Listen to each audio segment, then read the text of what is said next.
Hey everyone, thank you for joining us for our weekly thought of Dhamma. This week we'll be going over verse 46 in the Dhammapada. So with no further ado, let's get into it. Realizing that this body is like froth, penetrating its mirage-like nature and plucking out Mara's flower-tipped arrows of sensuality, go beyond sight of the king of death.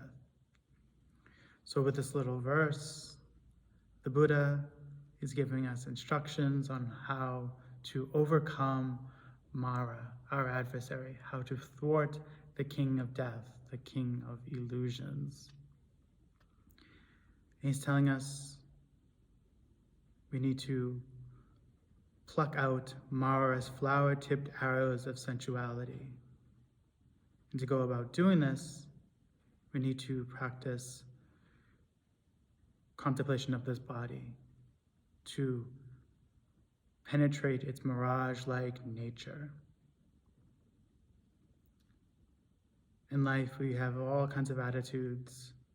Some are very healthy, but many are very unhealthy when it comes to this body.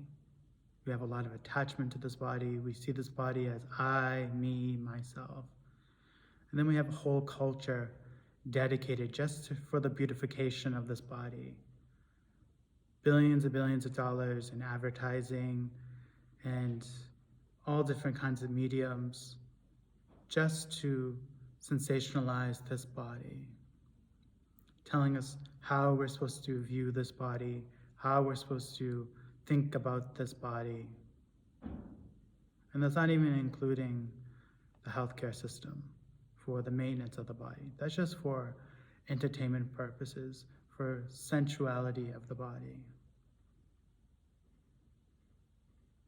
It's good to have a positive attitude about the body, but we also should have a very realistic and wise attitude about this body. Seeing that this body is not an I, not a me, not myself. And it never was that.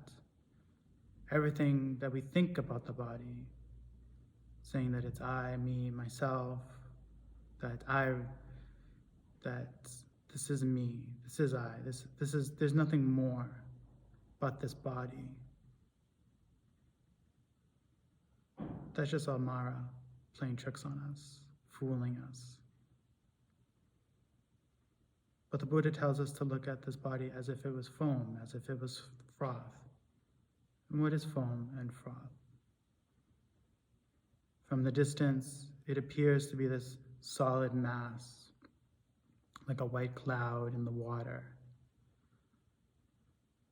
But when further inspection, once you get closer to it, you start to notice that that solid mass is made up of small parts, a bunch of small bubbles, all clumped together, popping, making kind of a noise, because they're disintegrating.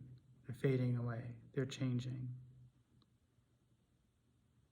Is our body any different? No, not really. From the time of conception, this body has gone through all kinds of changes. From a small embryo, to a small fetus, to a full-grown baby, to a child, to a young adult, going all the way to an elderly person. And then it fades away. It becomes something else.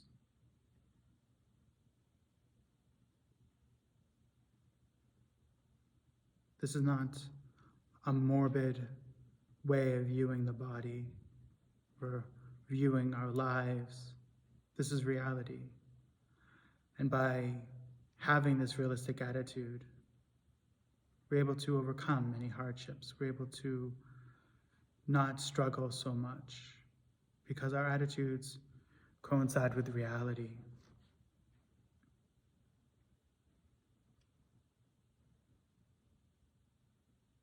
And with that, we're able to abandon sensuality.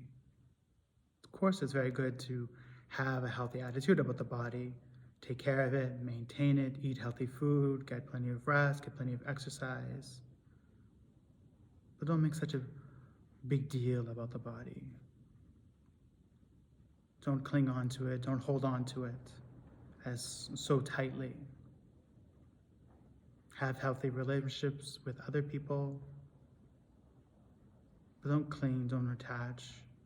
Don't fall for Mara's tricks and his illusions.